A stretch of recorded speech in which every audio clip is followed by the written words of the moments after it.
All right. So I'm sorry for the delay. It's only been a couple minutes, but I'm trying to figure out the Facebook app is not letting me stream. All right. So So I'm sorry for the delay. It's only been a couple minutes, but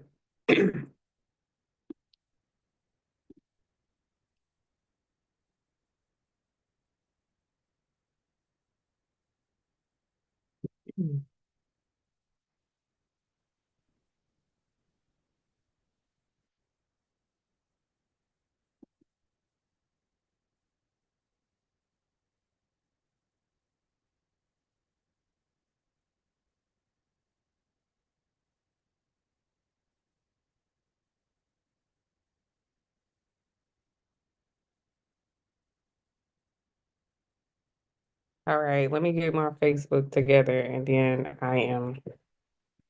I'm there.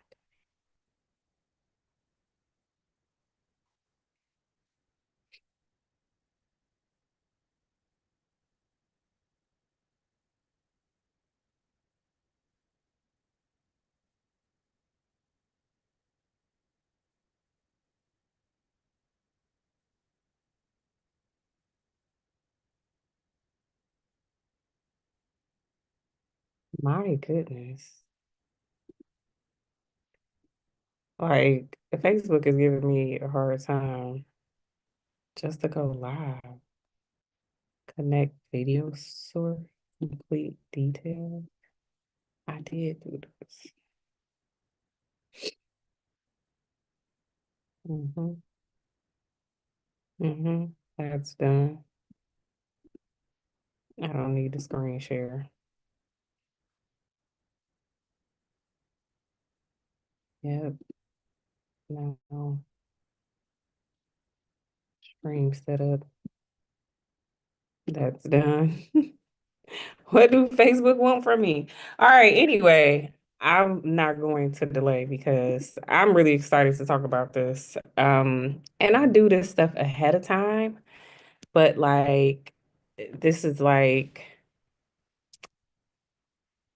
throwing me off, but it's all right. It's all good. So anyway, tonight's topic is a very interesting topic. It's called What is Witchcraft Anyway? And before I started and while I was prepping this, I started to listen to some Reverend Ike. And what is so funny is that Reverend Ike, hold on, y'all, I gotta fix this. It's gonna drive me crazy if I don't. So just give me a minute.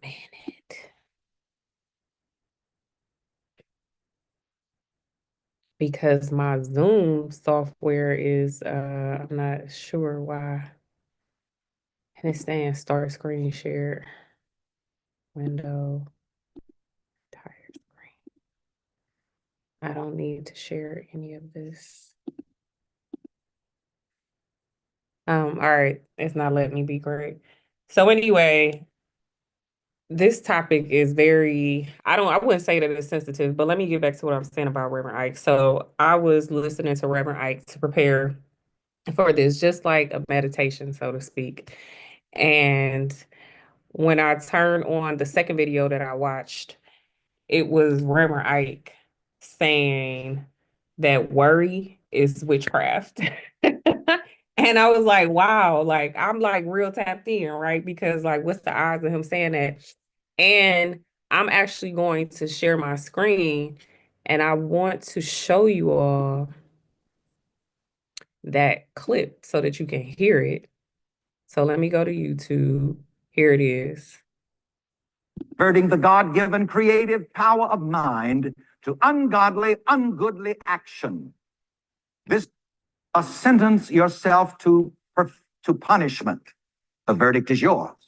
Every man, every mind creates his own guilt and his own punishment by taking the holy name in vain. That is, perverting the God-given creative power of mind to ungodly, ungoodly action. This is also witchcraft. I want to stop there for a moment. People talk about witchcraft. Witchcraft is when you take the energy of your mind which is God-given, which is divine, and yet you pervert it to negative purposes. Worry is witchcraft.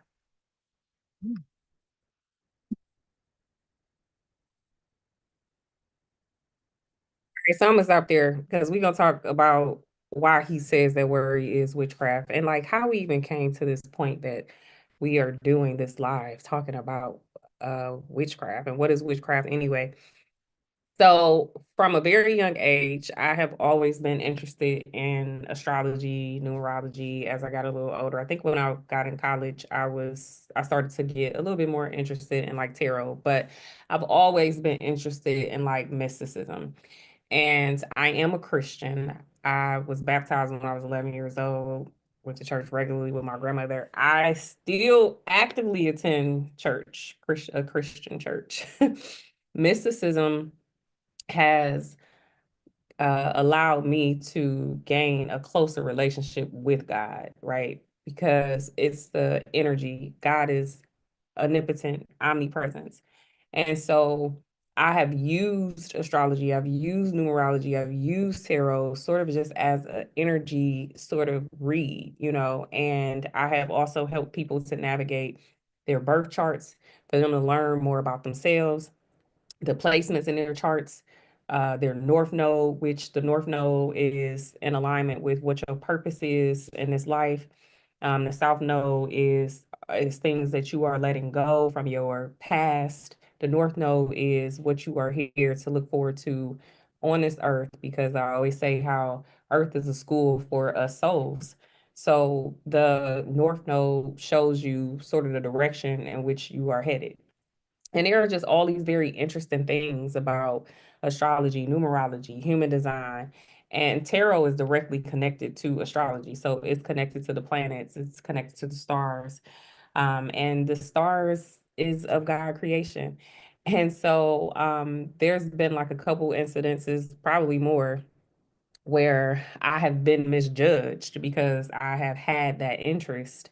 And, I won't necessarily give specifics, but I know in one case in particular, this was somebody who I actually could have helped with whatever it is that they were experiencing, and what they had going on with them. And so it was unfortunate and it was very surprising to me to be misjudged, to say like, oh no, I don't want to work with her because I saw that on her page she's into tarot. But I have to respect everybody's beliefs, and that's absolutely fine.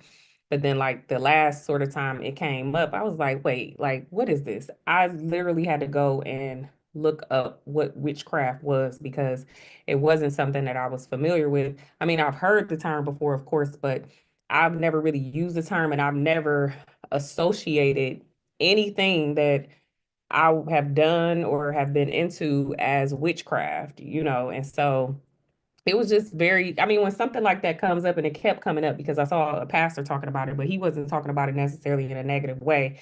He was saying, though, that traditional Christians have this tendency to judge and point and say that something is witchcraft and that there are witches and warlocks or whatever. And honestly, I don't come from like, I mean, I did attend a Baptist church with like my grandmother or whatever. But what I'm saying is that I don't come from like this traditional Christian background where it was like stouch Christianity. So I don't know the rules, the beliefs, the behaviors, the thinking. I know a lot of Christians who also know a lot about astrology or numerology, or maybe they don't know a lot about it, but they don't fear it. They don't look at it as witchcraft. So every now and again, I'll get people who are looking at it like it's witchcraft. So I had to go on this journey to really figure out what was meant by witchcraft. So I want to get right into it. That's just a setup in terms of my experience, um, with being my experience with being not a I don't want to say like not a witch, but what I'm saying, like my experience as it relates to being misjudged for my interests. All right. So what is witchcraft anyway? So Reverend Ike says on this recording that I just played play a little bit as you go a little further. He talks about how witchcraft, and this is his exact words, I had to write it down. He says, witchcraft is perverting the energy of your mind for negative purposes. And I'm gonna go through the list of like what is considered witchcraft and the perverting the energy of your mind for negative purposes. But before I get there, I want to point out like a couple of scriptures as well, because generally, when somebody is misjudging you and saying that who you are, what you are doing is witchcraft, they likely are referring to some scripture or some Bible verses. But the funny thing is, I don't want to say it's funny.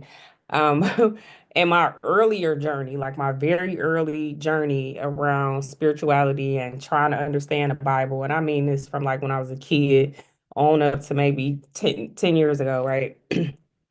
I only knew to read the Bible from a literal standpoint, word from word, word for word. But now in my journey over the last 10 years or so, I now do consider myself to be a mystic. And if you see in my bio, I say that I'm a mystic, I'm a minister, I'm a metaphysician, and I'm also a spiritual midwife, right? And so I started studying metaphysics, like really, really studying it probably about 3 years ago, 3 or 4 years ago. I would say 4 years ago. I was introduced to Florence Scovel Shinn on like a whim. I just happened to be on a car ride and her audiobook started playing. And it was the first time that I had heard someone align divine law with Bible verses. Now, prior to 4 years ago, when I first heard that, I was very familiar with the laws, the divine laws, right? And that was very normal. I'm very familiar with that, right? Because my journey has always been a spiritual journey. I've always been interested in mysticism. And so I knew about the 12 divine laws. I understood them, but I had never, ever, ever heard anybody connect divine laws to biblical principles. And it was almost like a light bulb went off. I was like, wow. For the first time ever since I was a child, I became very, very interested in the Bible again. So now I want to read the passages. I want to understand the passages from the divine laws that I already understood. I needed to connect the dots. And then shortly after I was introduced to Florence Scovel Shinn, I was introduced to Reverend Ike. And when I heard Reverend Ike, I'm like, wow, like he is the man. Like this makes total sense to me. And so that really started this journey of mine of interpreting the Bible from an allegorical standpoint, from a metaphysical standpoint, as opposed to a literal standpoint. And for me, that makes total sense, right? And so there is not much, if any, that we can read in the Bible and take it for face value or literal sense. There are, of course, some some things, but like for instance, one of the scriptures that I quote, and I don't even know exactly what the scripture is, but it's Jesus saying like the Father and I are one. So if you read that from a literal standpoint, like what does that mean? That might not make sense. If you just reading it, the Father and I are one, you thinking about your own father, you like, how am I one with my father? Yeah, I do come from my father, but how am I one with my father? Right. But if you understand it from a metaphysical standpoint, then you understand that there is the divine law of oneness. The divine law of oneness parallels with what Jesus said, that the Father and I are one. It is recognizing and understanding that you are not apart from God. God is not a separate entity outside of you. Is God outside of you? Yes, God is outside of you, but that's because God is also the omnipotent, omnipresent. So God is up and through and all and everything, but God is also within you, and that is what that passage means. So then if you are looking to God, or Reverend Ike says this too, like you waiting on God, but God is waiting on you, right? Like faith without works is dead. And so understanding the divine concepts mirrored or and parallel with the biblical meaning from an allegorical standpoint or a metaphysical standpoint starts for the Bible to make a whole lot more sense, right? So even when I was a kid, I had this amazing children's Bible story that I got from my mom's friend was a Jehovah Witness, and we went to the hall, and I remember them giving me this children's book of Bible stories. I love that book. And I lost it along the way, but I was able to find it on like Amazon. So I do have a copy of it. And I just ordered that copy maybe 2 or 3 years ago. And I was reading all of those stories, all of those stories. And so all of those stories, even in the children's Bible book, always, gave a moral, had a point to it. And but as a kid, you reading this as, a story in the same way that you would sit around in a circle at school or at the library and an adult will read story time to you. It's a story.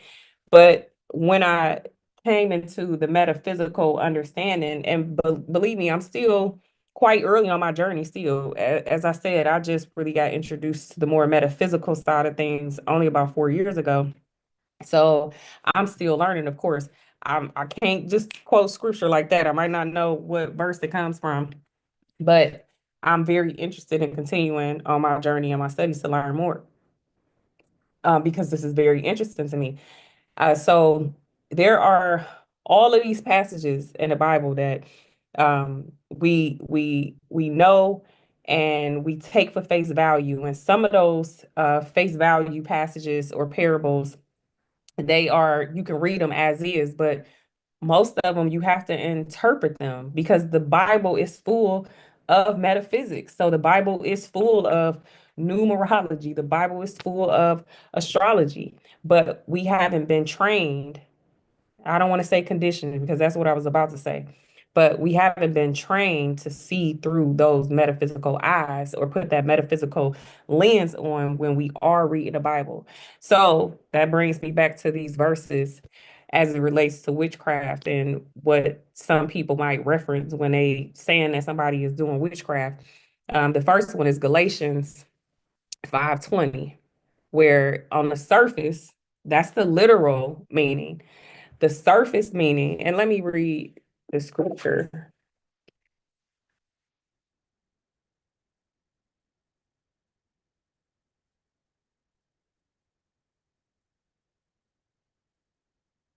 I won't read all of it because it's actually two verses, but it's Galatians 5:19 through 21. The acts of the flesh are obvious, and it goes on to say idolatry and witchcraft, pharmakeia, and I want to specifically say that because witchcraft means the Greek word means pharmakeia, which means like poison, medicine. We know what pharmacy means, hatred, discord, and jealousy.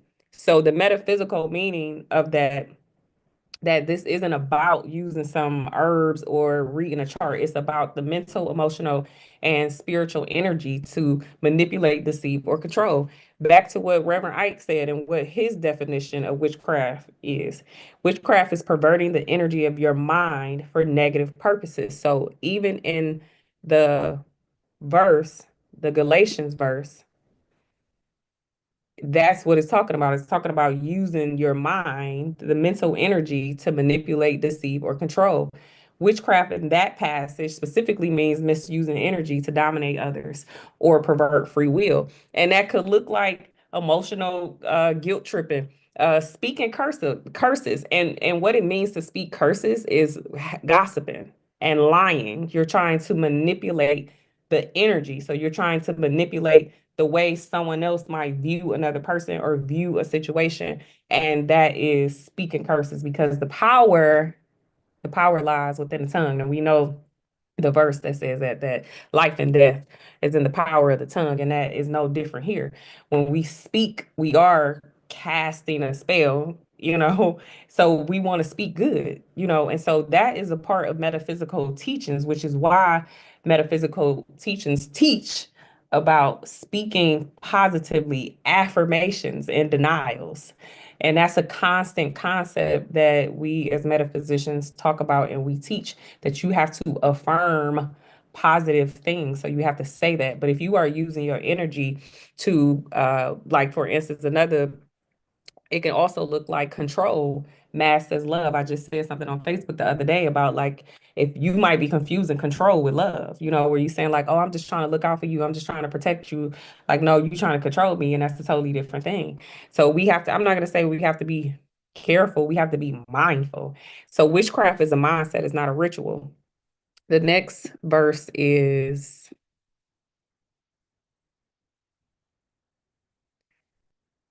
First Samuel 15:23. Now, the surface meaning of it is rebellion is like witchcraft, but the metaphysical meaning of it is resistance to spirit creates distortion. And I'm sorry, this particular passage has to do with the biblical characters Saul and David.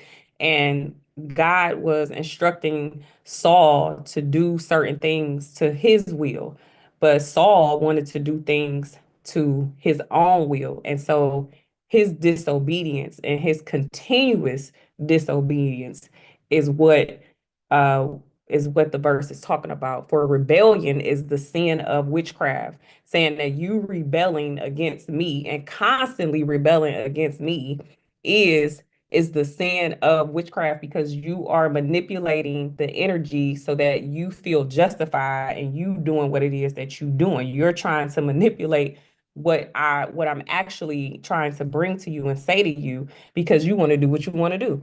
And that verse says, for rebellion is a sin of witchcraft, and stubbornness is as iniquity and idolatry, and it goes on to say more. Witchcraft in this sense means it's with ego driven, well, ego driven will that opposes spiritual order. And I pretty much just said that, but that's just what I wrote down. So when we reject truth to serve our ego, we become manipulative, even of ourselves, because it will ultimately end with our own detriment, right? Which is again what Reverend Ike is saying when he says, again, I'm gonna say this a million times during this live, witchcraft is perverting the energy of your mind for negative purposes. You're trying to convince yourself that you know better than God. That is a form of manipulation, because you're trying to do that in order to serve your ego. Next verse, Exodus 22:18. Thou shalt not suffer a witch to live. The surface meaning is kill witches. Okay. We all know, I would think, or maybe we don't know, and that's why we all here learning together, so we don't know, no judgment, right? Kill witches don't mean actually go out and kill witches, because how do you know if somebody is a witch unless you hear them like gossiping and spreading rumors and lying and manipulating? But that don't mean that you kill them, right? Like physically, just because somebody is gossiping and lying about you, you don't go and kill them. The metaphysical meaning of that is to remove the toxic manipulative energy. And we know that there's been a long history of burning women on a stake. Women being accused of being witches and sorcery and stuff. And again, who am I to say that for the time and the context then that it was toxic manipulative energy, but does that mean that somebody has to actually physically die? No. Generally, when we talk about death and when death is talked about, even in the Bible, it doesn't mean a physical death. It means a spiritual death, in particular, an ego death, right? So you give death to the toxic energy. You put death to the manipulative energy. You put death to the distortion and the deceptive energy. Like that is what you kill. You kill those parts of you that are in opposition to your well-being and in alignment with God's will. So Deuteronomy 18:10-12. Let no one be found among you who practices divination or sorcery. Yeah, I've heard this, because divination in our time and context, understand that divination meant something different then than it does now. Um, I've seen people use divination when they say divination tools, and I have seen people use that in the same category or sentence as astrology or numerology or even tarot, saying that these are divination tools. But in this case, metaphysically, it means that God is warning the Israelites about the source of their guidance, who they're getting their guidance from. The issue isn't seeking truth here. The issue is, who are you letting guide your soul? We're going to go back to what Reverend Ike said. Witchcraft is perverting the energy of your mind for negative purposes. So if you are allowing something else to guide you other than source, that you are letting your worry guide you, you are letting your fear guide you, then those are forms of witchcraft, that you are letting something outside of God, which God is love. If you are allowing anything outside of love to guide you, then that is a form of witchcraft and sorcery. Y'all with me? Y'all with me? Okay. So when we consult fear, ego, or deception instead of spirit, the divination gone dark. That's divination gone dark. But when we receive divine downloads, insights, and visions through spirit, it's not divination, it's discernment. Oh, that was really good.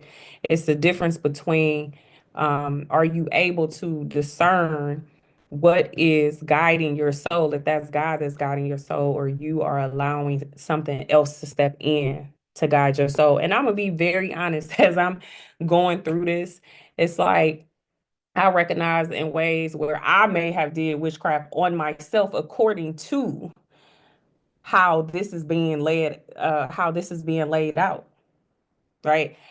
I may have done witchcraft to myself, not someone else, because anytime I worried about something, I might have been doing witchcraft.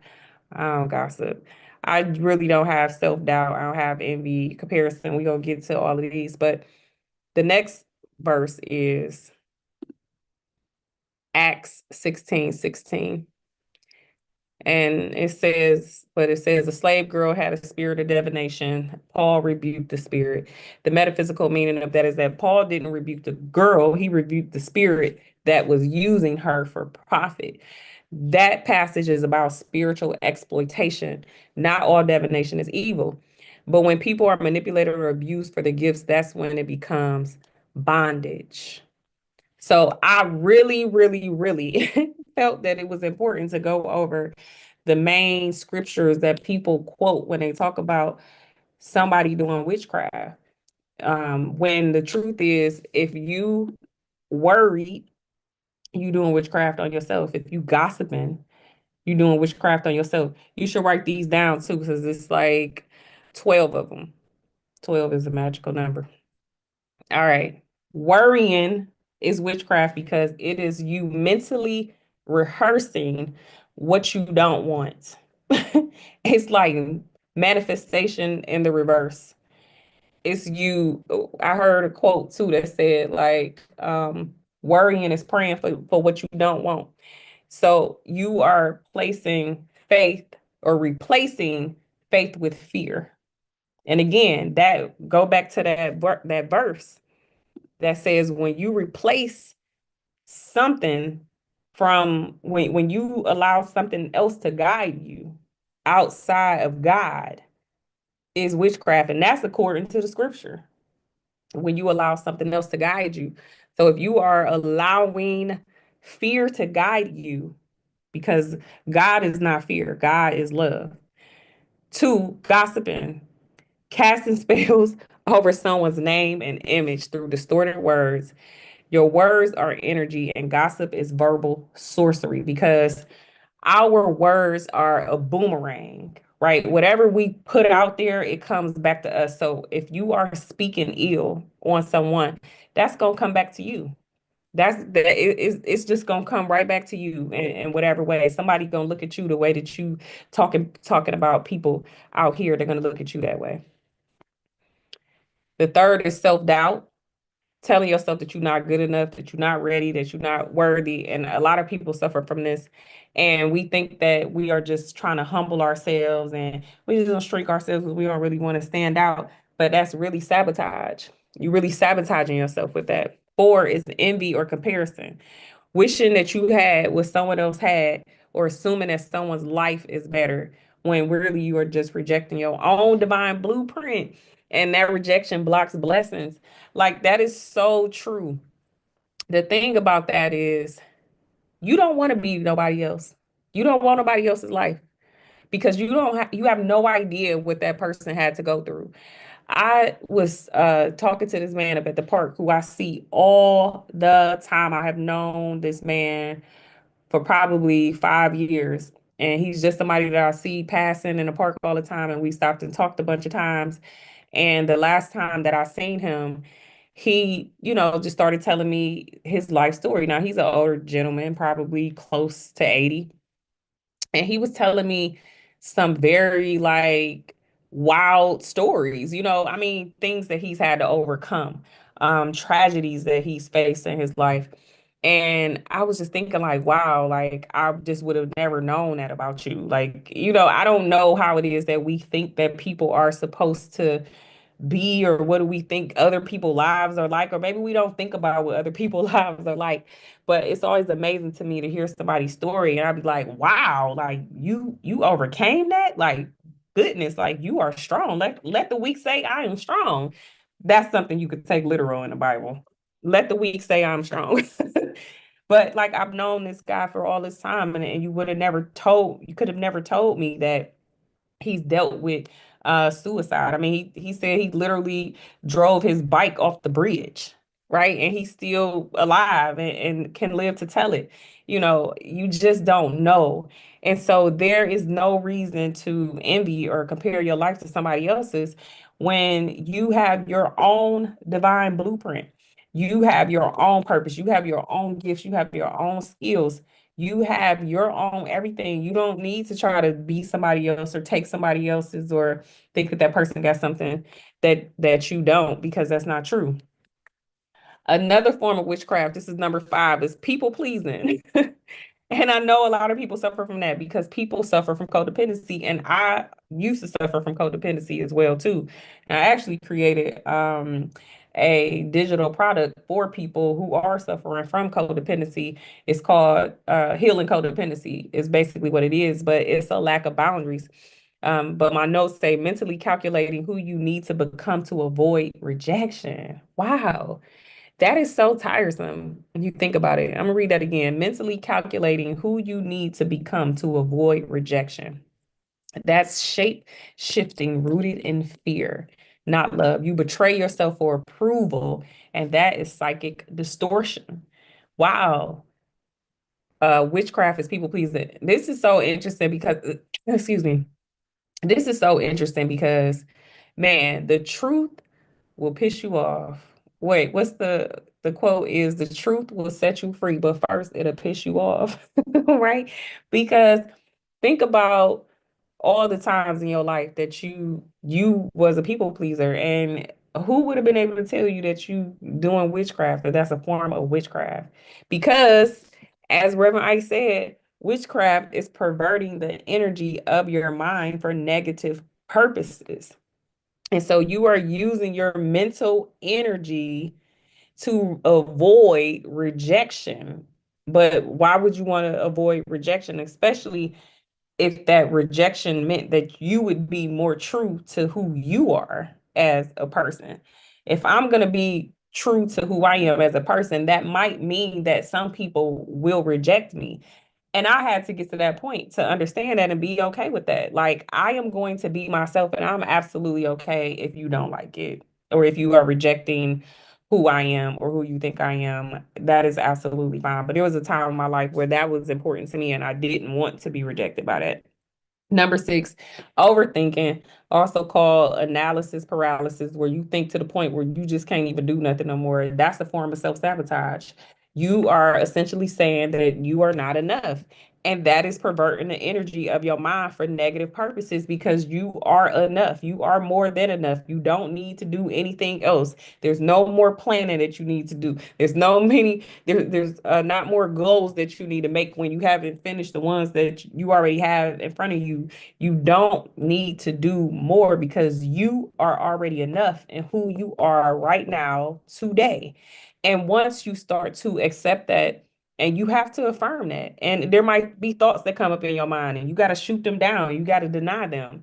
And then you have to replace those negative thoughts with some positive thoughts, so that, or affirmations, which is still positive thoughts, but affirmations to remind yourself. And so you running around in this circle with the overthinking, and it's this says a spiritual constipation clogged with fleet. It's spiritual constipation clogged with fear. 7, negative self-talk, saying things like I'm stupid, I'm broke, I can't get it right. That's you cursing your own mind, your own money, and your own mission. So again, when those things come up, and they come up, you do have to deny them. You have to be like, no, that's not me. I don't know who that is. I'm denying that. That is not the truth to me. That is not the truth. I don't know you have to keep doing that until you learn to completely quiet those thoughts completely down. 8, projecting. Assuming somebody's out to get you, judging you, or trying to hurt you without evidence. That's called psychic paranoia, though I don't necessarily want to use those words either. Masquerading as discernment. And people project all the time. Even projecting, saying to somebody, accusing somebody of witchcraft is a projection, because in that action, you are demonstrating witchcraft because you are gossiping and you're trying to distort the image of that person, either to themselves or to others. So even saying that, it's funny to me. Um, I've never been a part of the religious dogma. So, like I said, the good thing for me is that I'm not uh trained in traditional Christianity, and I don't even know what that means, other than there is some fear associated there, and to make people look at you and say like, oh no, I ain't doing that, she do this, and I'm like, wow, like I never even had them thoughts about what people do, or I just don't. It's not, I'm never trying to, I'm never judging anybody. And even if I'm human, if I catch myself about to judge somebody, I stop and I'm like, look, I ain't here to judge nobody, you know and yeah, so we gonna leave that there. Number 9, revenge fantasies, mental arguments, plan out how you gonna get them back in your head. That's mental witchcraft. You're casting curses energetically. Wow, that's the big one. That's the big one. That's the big one. Um, and the counter to that always is these affirmations and denials. In that case right there, I talked about this the last 2 lives, because we did Thank God for Judas, and then we did um, Divine Eye, not judging by appearances. And Florence Scovel Shinn says that there are no enemies in the divine mind. And so the lives about Thank God for Judas was a learning lesson for us to be able to rise above what we perceive to be betrayal, and to be backstabbing, and to be gossiping, and to be, all of these things that we feel that people have done against us. This is to say that all of these things, excuse me,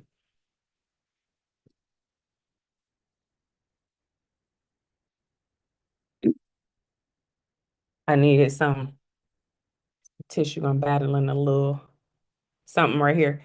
But all of those things, wait, let me start over. That would thank God for Judas, that all of the things that have occurred in order to grow you to be who you needed to be in order to help fulfill your mission here on this earth. And we are coming up on Easter weekend. Good Friday is tomorrow, so we basically here. And so this is the time of the crucifixion and the resurrection. And so without Judas's part in Jesus's death, Jesus would not have been able to fulfill his prophecy, which was to show man its divinity. And so having revenge fantasies and mental arguments is you going against God's will, like Saul, because you want to take it upon your hand to do what it is that you want to do, when God is saying, hey, chill, I got this. Don't worry about them. Let me take care of them. you keep focused and you stay on my word and you doing it in my will. You trying to take it upon yourself is you being obedient, disobedient. You taking it upon yourself is being disobedient. And in Saul's case, he continued to be disobedient. And that's why God said what he said about witchcraft. It's like, oh, so you just gonna keep doing what you want to do, huh? You just that's mental manipulation because I'm telling you to do one thing and you want to do something else. Number 10, addiction to struggle. This is a big one too. Believing that things have to be hard. We do this a lot, especially when it comes to working and money. Like we chase money. We think that we have to earn money. We a lot of times are not aligned to the channels in which money can come to us. And sometimes it doesn't have to be earned or you don't have to work so hard. And it's like everything got to be hard, and so this is believing things to be hard, that this is a subconscious spell that we've absorbed from generations of trauma and lack. But ease is your birthright. Abundance is your birthright. And that's why I say generally this always comes down to like money. You got to have a struggle love before you get to the good part of the relationship. You got to have a struggle. You got to be crucified and resurrected, before you can get to a place of peace and a place in which you want to be. Okay. 11 is idolatry of the past. It was better back then. I miss how things used to be. And that's considered worshiping a memory and blocking the miracle of now. 12 is fear of success, fear of joy. This is something a lot of people struggle with. What if it doesn't last? That's just our minds rejecting pleasure, peace, and prosperity before it even arrives. Self-protection turns spiritual self-harm. So let me go back to Reverend Ike's quote. Witchcraft is perverting the energy of your mind for negative purposes. And so let's be clear. And I'm going to fully face the camera and say, witchcraft is not spiritual tools such as astrology, numerology, human design, tarot, any of the other spiritual tools that help you grow closer to yourself, therefore helping you grow closer to the source. I even saw a post going viral on Facebook talking about that yoga was witchcraft. God forbid that you want to stretch and you want to open yourself up and reach up to the sun and just exercise and make your body feel better and healthier. Like, God forbid that you want to do that. That's evil and witchcraft. I mean, so what witchcraft is worrying, gossiping, idolatry of the past, self doubt, envy and comparison, negative self talk, projecting, revenge fantasies, addiction to struggle, self doubt, fear of success, fear of joy. Those things are witchcraft. Witchcraft is not me helping people understand their birth charts, me helping people understand their numerology, understanding their life path number, understanding their destiny path number, understanding who they are. I am here as a mystic, a minister, a metaphysician, and a spiritual midwife to guide people through their rebirth, through their awakening, through their coming of consciousness, through their rising of their consciousness. Like I'm here for those purposes.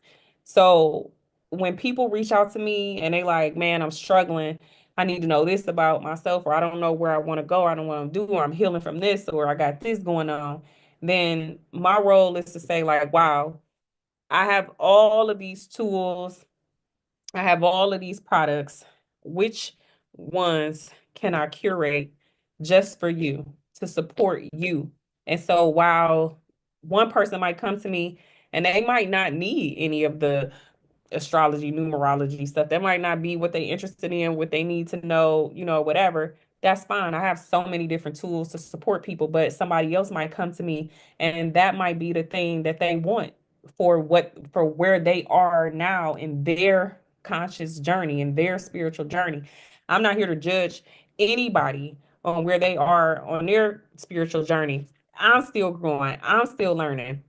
Look, I took a consciousness quiz. I created a consciousness quiz and I took it today.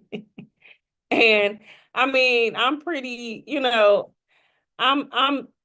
there's no right or wrong. It's just a mirror to see where you are, just in your consciousness journey, like in your spiritual journey. Like, what is it that you still want to learn about yourself, and what areas can you still grow? Like, where am I at in terms of how I allow my emotions to guide me? Where am I at when something doesn't go my way? So those are things that I like to be aware of for myself. And I encourage people to be on that self-awareness journey so that you can grow, so that you feel better about life in general. And it really takes some work, some internal work to get there. And I'm working on myself every day because, as I told y'all on the last live, I am living this in real time. I'm figuring this out in real time. As I learn and grow, I share and I teach. That's the path of a teacher or a mystic or a minister or a metaphysician or a spiritual midwife. And I want to make another point about the Bible too, because I love Reverend Ike. If you have not checked out any of Reverend Ike's videos on YouTube, books, please go check Reverend Ike out. I think my next class next week is going to be on transcending race for various reasons. And Reverend Ike talk about that too. But let me get back to why I just mentioned Reverend Ike in this moment. It's because he once said that um, he called them metaphysicians. He said that the men or the people who wrote the Bible, he said that they were some of the best metaphysicians that ever graced this earth. And that makes total sense to me. Because if the Bible is an allegorical text, which it is, which it is, then it could only have been written and created by metaphysicians because of all of the mysticism, the hidden meanings, being able to sort of imagine and think outside the box. I mean, metaphysics really is the study of the unseen and the seen, the relationship between the unseen and the seen. That's what metaphysics is. Let me say that again. Metaphysics is the study between the unseen and the seen, the divine nature versus the human nature, how everything starts in the spirit and manifests in the physical. It is the study of those realms, the spiritual realm and the natural realm. And there's the realm that's in between that are called the fourth dimension.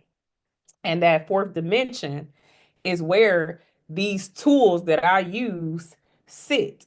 They are the bridge between the spirit realm and the physical realm. So all of the tools that I use and all of the digital products that I create sit in the category of the fourth dimension. It's in the in-between space. So if you are still thinking with your natural mind, you use these tools here to help you access the higher realm, the spiritual realm, the God source realm.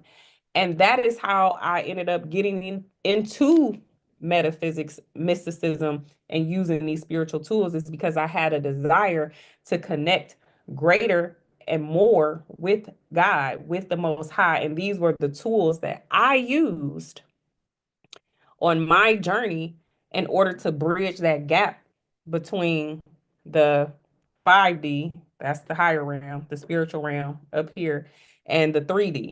And that's here. That's our physical things that we can touch.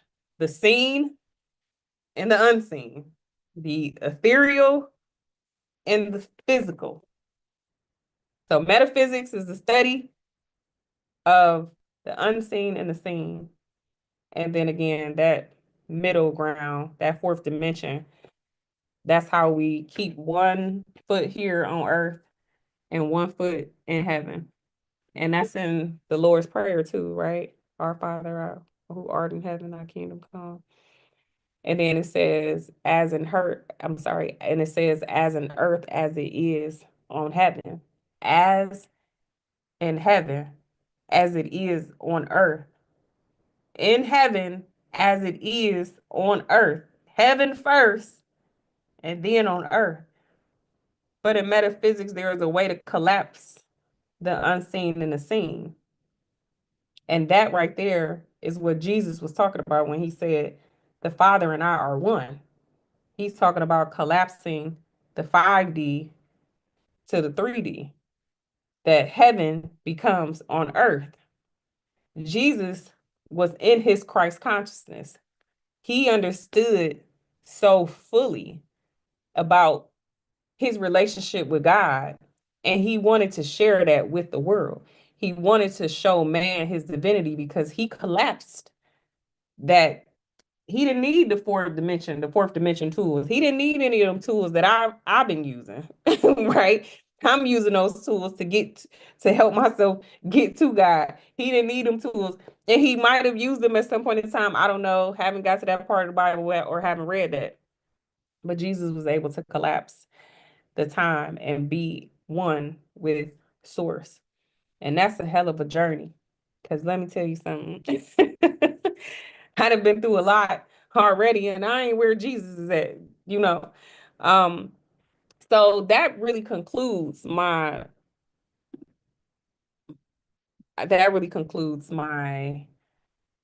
show tonight on what is witchcraft anyway. It didn't work on Facebook today, and I don't know why. I gotta figure this out. But I'll be posting it on Facebook. And I know, I'm sorry guys, I know I keep doing this to my nose, but um I don't know, it's like allergy season or something is going on. But yeah, thank you for joining. Until next time.